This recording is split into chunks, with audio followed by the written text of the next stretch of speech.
যোগ্যতা হচ্ছে মান আমানা বিল্লাহ, আল্লাহর উপর কি ঈমান আনবে, ওয়াল ইয়াউমিল আখির এবং আখিরাতের উপর ঈমান আনবে, ওয়া আকামাস সালাহ নামাজ কায়েম করবে। তারা মসজিদ কমিটির দায়িত্বশীল যারা আসবে তাদের ব্যাপারে আল্লাহ তাআলা বলছেন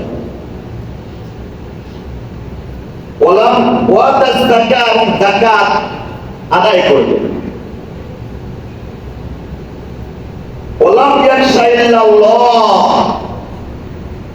আল্লাহকে সবথেকে বেশি ভয় করবে। এর আয়াতের আলোকে আমাদের আশেপাশের মসজিদের কমিটির নিয়ে যদি আমরা চিন্তা করি, আয়াতের সাথে যদি মিলাই, তাদের কার কার কি যোগ্যতা আছে একটু চিন্তা করেন। সবাই মসজিদের মধ্যে ডোনেশন দেয় 1 লক্ষ 2 লক্ষ 5 লক্ষ টাকা। এবার মুসলিমরা বলে যে তার দ্বারা তো একটা ডোনার, সে বিশাল একটা ডোনার। তার তাকওয়া না দেখে, তার আল্লাহ ভীরু না দেখে, তার অর্থ সম্পদ দেখে তাকে সভাপতির পদে বসাইতে থাকে। ঠিক নয়? ঠিক। তাকে কি কিসের পদে বসায়? সভাপতির পদে বসায়। যে সে প্রতি বছর 5 লাখ টাকা দিতে পারবে মসজিদের মধ্যে, বিশাল একটা ডোনার। এই টাকাতে যে সে কোন ভাবে আয় করেছে, রোজগার করেছে, এটা মুসলিমদের কোনো চিন্তা দরকার নেই। বৈধ করুক অবৈধ করুক এটার দরকার নাই। 5 লাখ টাকা দিয়েছে, এটা কি বাড়ির কথা? 5 লক্ষ টাকা দিয়েছে, আর সভাপতি তাকে বানাবো না, তাকে বানাবো। অথচ বিশ্ব নবী মুহাম্মদ রাসূলুল্লাহ সাল্লাল্লাহু আলাইহি ওয়াসাল্লাম এই মসজিদ নির্মাণ করেছেন, যে মসজিদ নির্মাণ করেছেন, নির্মাণকালীন অবস্থায় তিনি ওই মসজিদটা ছিল জরাজীর্ণ মসজিদ। কি ছিল? মসজিদটা ছিল অত্যন্ত জরাজীর্ণ মসজিদ। কিন্তু ওই মসজিদের থেকে হেদায়েতের আলো সারা পৃথিবী ছড়িয়ে পড়ছে। আলহামদুলিল্লাহ, সারা পৃথিবী ব্যাপী মসজিদ থেকে হেদায়েতের আলো ছড়িয়েছে। আজকেও মসজিদগুলো থেকে হেদায়েতের আলো কখন ছড়াবে? যখন মসজিদে নববীর আমলে সকল বিশ্বের সকল মসজিদগুলি যেদিন পরিচালিত হবে, সেই দিন মসজিদ থেকে হেদায়েতের আলো চতুর্দিকে ছড়িয়ে পড়বে। তার কারণে আজকে এই যোগ্যতাগুলি মসজিদ কমিটির না থাকার কারণে আজকে মসজিদগুলির মধ্যে অনেক মসজিদের খতিব সাহেব হক কথা বলতে পারে না।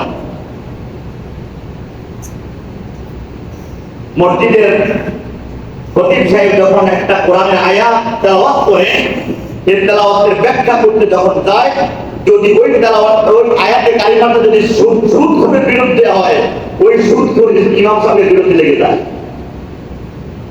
ওই তেলাওয়াতকৃত আয়াত যদি ঘুষখোরের বিরুদ্ধে যায়, ওই মসজিদের কমিটির মধ্যে যদি ঘুষখোর থাকে, ওই ঘুষখোর ইমাম সাহেবের বিরুদ্ধে লেগে যায়। ওই তেলাওয়াতকৃত আয়াত যদি আল্লাহর দ্বীন প্রতিষ্ঠা আয়াতে কালিমা হয়, তাগুতের বিরুদ্ধে হয়, আল্লাহর দ্বীন প্রতিষ্ঠার পক্ষে হয়, যখন ওই তেলাওয়াতের আয়াতকৃত তেলাওয়াতের ব্যাখ্যা খতিব সাহেব শুরু করে দেয়, তখন মসজিদ কমিটি একজন আবার এরপর আবার একটা মিটিং বসে, গোল মিটিং, যে এই ইমাম সাহেব থেকে আমাদের মসজিদ চলবে না। কারণ তার আলোচনার মধ্যে কিন্তু রাজনৈতিক গন্ধ পাওয়া যায়। বলেন এরকম? বলে এরকম অনেক আছে যে বিশেষ করে গত 16 বছরের মধ্যে অনেক মসজিদের খতিবদেরকে এভাবে মসজিদ থেকে জুমার দিনে মসজিদের মেম্বার থেকে টেনে বের করে দেওয়া হয়েছে। অপরাধ ছিল কি? ওই যে কোরআনের সঠিক ব্যাখ্যা তারা তুলে ধরতে গিয়েছে, তখন আর তাদের সহ্য হয় না। এরকম কিছু অযোগ্য মসজিদ কমিটির মুসল্লি কিছু মসজিদের মধ্যে ঢুকে মসজিদের খতিব, মসজিদের মাঝখানে ইমাম, মুয়াজ্জিনদেরকে তাদের এক হিসেবে গোলামের মতো তাদেরকে ব্যবহার করছে। অথচ আল্লাহ রাসূল সাল্লাল্লাহু আলাইহি ওয়াসাল্লাম মুয়াজ্জিন সামান্য মুয়াজ্জিনের ব্যাপারে কি মর্যাদা ঘোষণা করেছেন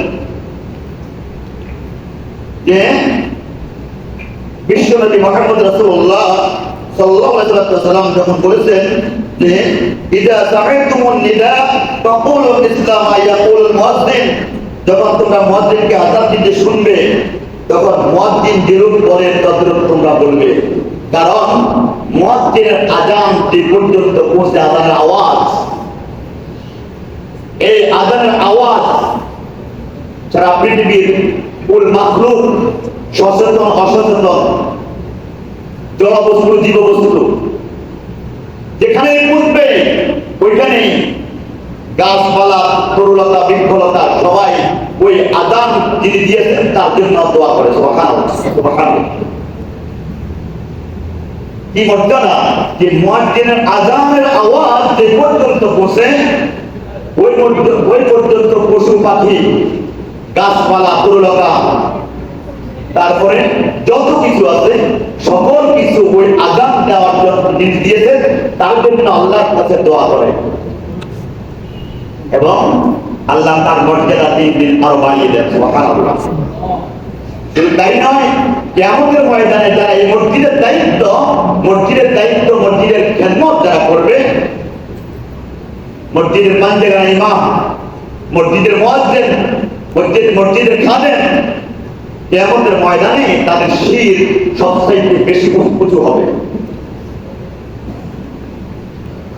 মানুষ প্রশ্ন করবে এরা তারা কোন মন্ত্রী ছিল না এমপি ছিল? আল্লাহ পাকের পক্ষ থেকে আওয়াজ আসবে, না এরা মন্ত্রী ছিল না এমপি ছিল না, এরা দুনিয়ার বুকে আমার মসজিদের দায়িত্বের রত ছিল। সুবহানাল্লাহ। আমার মসজিদের খেদমত করেছে তারা। আজকে আমাদের সমাজের সবচেয়ে অবহেলিত হচ্ছে মুয়াজ্জিন, সবচেয়ে অবহেলিত পাঞ্জেগার একজন ইমাম, কিছু কিছু মসজিদের অনেক খতিব সবচেয়ে অবহেলিত। কিন্তু আপনার কাছে দাম না থাকতে পারে, আপনি একজন মুয়াজ্জিনকে দাম না দিতে পারেন, একজন মুয়াজ্জিনের সাথে আপনি খারাপ আচরণ করতে পারেন, কিন্তু আপনি যে কত বড় অপরাধ করেছেন এটা আপনি কল্পনা করেন নাই। আপনি কল্পনা করেন নাই, কারণ মুয়াজ্জিন কারো গোলাম নয়, মুয়াজ্জিন সরাসরি আল্লাহর ঘরের গোলাম। মুয়াজ্জিন কার গোলাম? একজন মুয়াজ্জিন সরাসরি আল্লাহর ঘরের গোলাম, আল্লাহর ঘরের খেদমত করতেছে সে।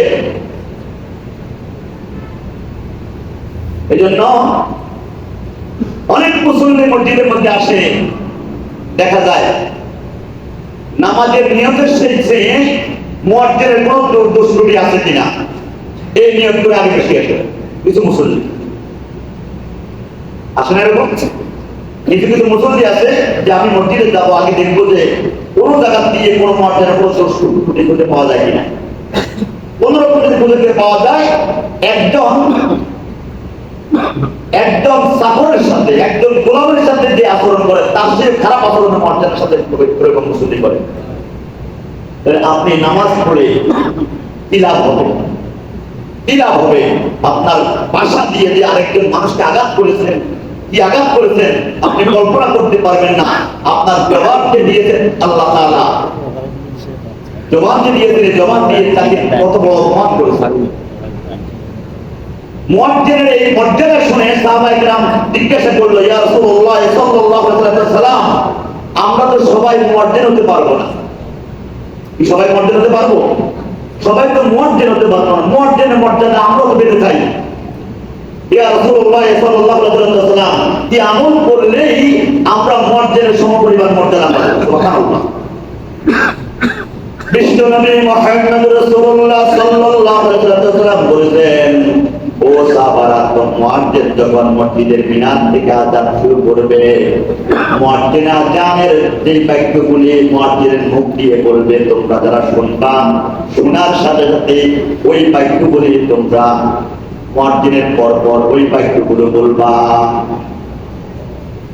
যখন মুয়াজ্জিন বলবে আল্লাহু আকবার, আল্লাহু আকবার, তোমরা বলবা আল্লাহু আকবার, আল্লাহু আকবার। মুয়াজ্জিন যখন বলবে আশহাদু আল্লা ইলাহা ইল্লাল্লাহ, তোমরা বলবা আশহাদু আল্লা ইলাহা ইল্লাল্লাহ। মুয়াজ্জিন যখন বলবে আশহাদু আন্না মুহাম্মাদার রাসূলুল্লাহ, তোমরা বলবা আশহাদু আন্না মুহাম্মাদার রাসূলুল্লাহ। মুয়াজ্জিন বলবে হাইয়া আলাস সালাম, তোমরা বলবা লা হাওলা ওয়ালা কুওয়াতা ইল্লা বিল্লাহ। মুয়াজ্জিন বলবে হাইয়া আলাল ফালাহ, তোমরা বলবা লা হাওলা ওয়ালা কুওয়াতা ইল্লা বিল্লাহ। মুয়াজ্জিন বলবে আল্লাহু আকবার আল্লাহু আকবার, তোমরা বলবা আল্লাহু আকবার আল্লাহু আকবার। মুয়াজ্জিন বলবে লা ইলাহা ইল্লাল্লাহ, তোমরা বলবা লা ইলাহা ইল্লাল্লাহ। তোমরা যদি এইভাবে বিনয়ের সাথে মুয়াজ্জিনের সাথে সাথে আযানের জবাব দিতে পারো, মুয়াজ্জিন আযান দিয়ে যেই নেকি অর্জন করেছে, তোমরা আযানের জবাব দিয়ে সমপরিমাণ নেকি অর্জন করেছো। সুবহানাল্লাহ সুবহানাল্লাহ। কিন্তু দুর্ঘটনাগুলো সত্য, আযান মসজিদে চলে, আযানের কোনো গুরুত্ব আমাদের কাছে নাই, আছে না? আযানের কোনো গুরুত্ব নাই। আযানের জবাব হাদিস শরীফে দুইবার আসছে, কিন্তু বলতে দুইভাবে আযানের জবাব দিবা। এক জবাব হচ্ছে মৌখিক জবাব, আরেক জবাব হচ্ছে কর্মের মাধ্যমে জবাব। আরেক জবাব কি? কর্মের মাধ্যমে জবাব। মৌখিক জবাব হচ্ছে